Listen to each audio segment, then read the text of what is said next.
I hope everybody's doing well today. I would say this is a little bit of a down day or a play day or whatever you want to call it. I am trying to get ready to get that next bay done. I think I showed you the other day the bay is clean. I got everything out of it. I put the scaffolding in here. Now it's time to build the exterior scaffolding. And what I meant there, take you around this side of the building. If we walk around the other bay we've already done,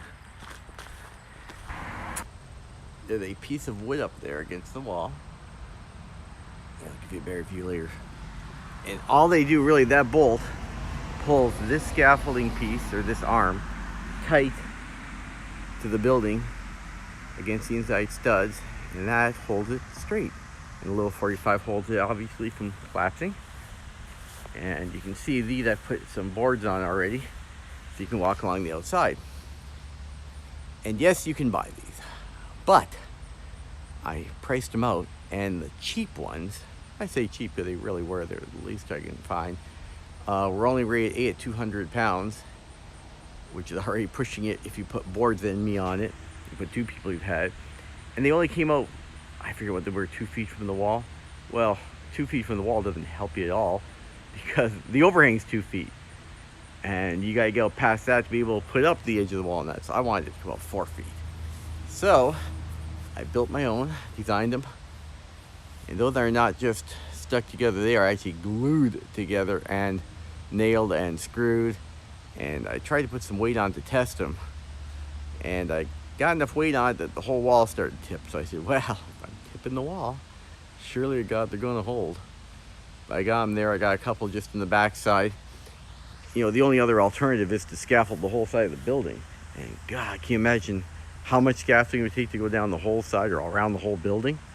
And then the height, and oh God, it'd take me a million years to put it up, never mind to rent it all, and it cost a fortune. So not neither cheap as the price of wood, but hey, they're up.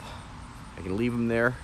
When you take them down, they only leave a small hole. I made sure I put them low enough that you can finish that top edge without any problem. And I only made enough to go down one side of the building, but obviously I now need to go on the other side too. I wasn't sure how well they'd work, so I didn't want to make too many of them. So, and you can kind of see on the inside, if I get you up here, see above the window there, there's a piece of wood holding it. Let's see, maybe I can, I've never tried the zoom function on this camera. Telephoto, let's see how that works. Yeah, probably right now. Oh, there. This is my other cameras. You can see up there, and they've just got a chunk of 2x6 on the inside. There's another one, chunk of 2x6, and they span a couple of the studs. You got a 5/8 bolt through. When I did the test, I only did a 1/2-inch bolt, and they worked fine. So I figure with a 5/8 bolt, surely to goodness they're going to work. So anyhow, did that, or that's what I'm working on. I have to make another 6 of them. I had a couple extra made. You see on here. And I designed them so they get the most I can out of a 2x4. So these are exactly half a 2x4 each chunk, half a 2x4 up the back. You cut the 45.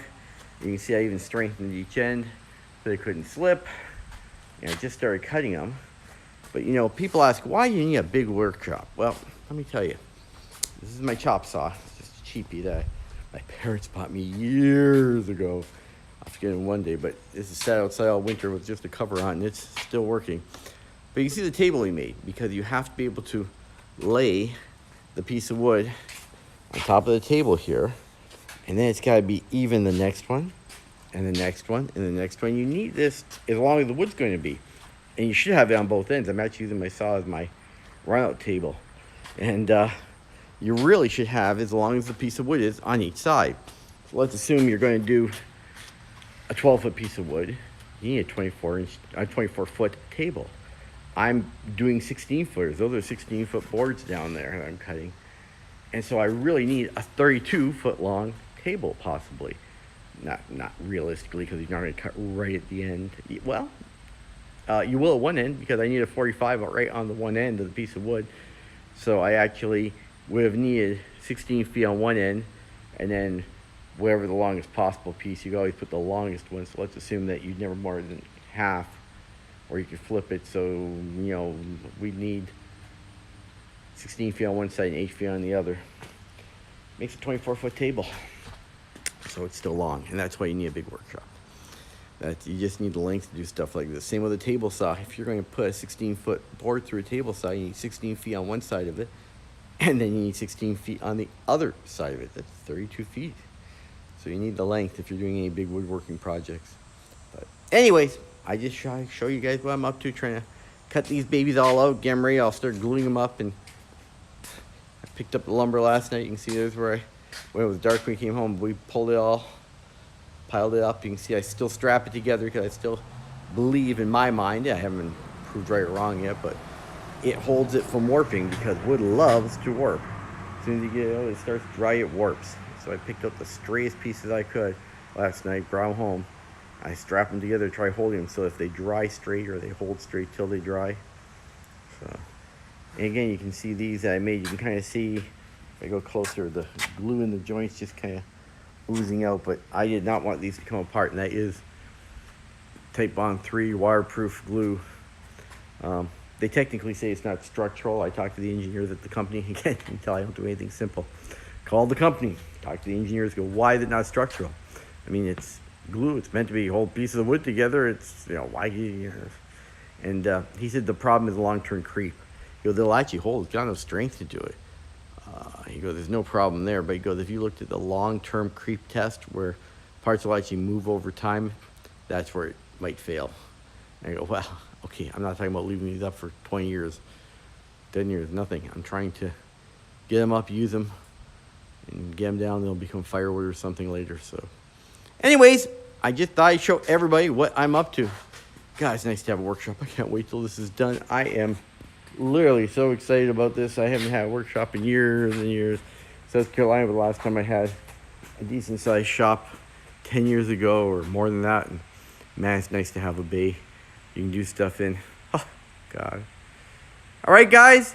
I hope everybody's doing well. You guys take care of yourselves. Bye-bye.